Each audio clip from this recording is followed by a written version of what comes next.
सुबह सुबह गांव में अगर किसी खेत के पास ज्यादा लोग खड़े दिख जाएं, तो समझ जाइए या तो फसल बहुत अच्छी हुई है या फिर कोई नई मशीन आई है।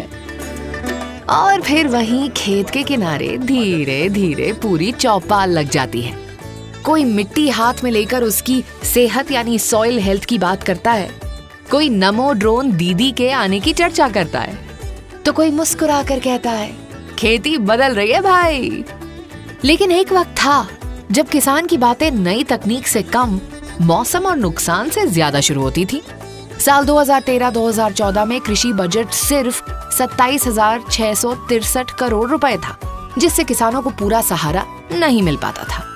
वहीं अब ये बजट बढ़कर 1.4 लाख करोड़ रुपए हो चुका है। अब किसान सिर्फ मौसम पर निर्भर नहीं है, बल्कि सरकार उसके साथ एक दीवार बनकर खड़ी है। युद्ध की वजह से दुनिया में खाद के दाम बढ़े, फिर भी 1.77 लाख करोड़ रुपए की सब्सिडी देकर किसान पर बोझ नहीं आने दिया गया। पीएम किसान के तहत 4.28 लाख करोड़ से ज्यादा सीधे किसानों के खातों में पहुंचे। करीब 8 करोड़ किसान क्रेडिट कार्ड्स छोटे किसानों का सहारा बने। पीएम फसल बीमा योजना के तहत हर साल किसानों को सुरक्षा कवच मिल रहा है।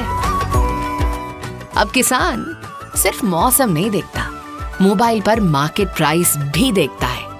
ई-नैम प्लेटफॉर्म से करीब 2 करोड़ से ज्यादा किसान देश भर की मंडियों से जुड़े हैं।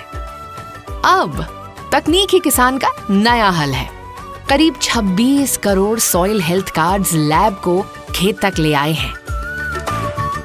सिर्फ खेत ही नहीं, हमारी ब्लू इकोनॉमी भी लहरें मार रही है। मछली उत्पादन अब दोगुना होकर 197 लाख टन के पार पहुंच गया है। आज भारत सिर्फ अपनी थाली नहीं भर रहा, दुनिया को खिला रहा है। हम दूध, दाल, मसाले और बाजरा यानी मिलेट्स के उत्पादन में दुनिया में नंबर 1 है। भारत के खेतों से निकला सामान आज $51 बिलियन से अधिक के कृषि निर्यात के रूप में वैश्विक बाजारों की शोभा बढ़ा रहा है।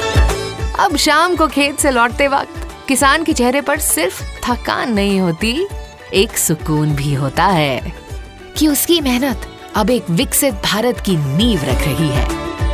अब किसान सिर्फ अन्नदाता नहीं, भारत की समृद्धि का ग्लोबल ब्रांड एम्बेसडर है।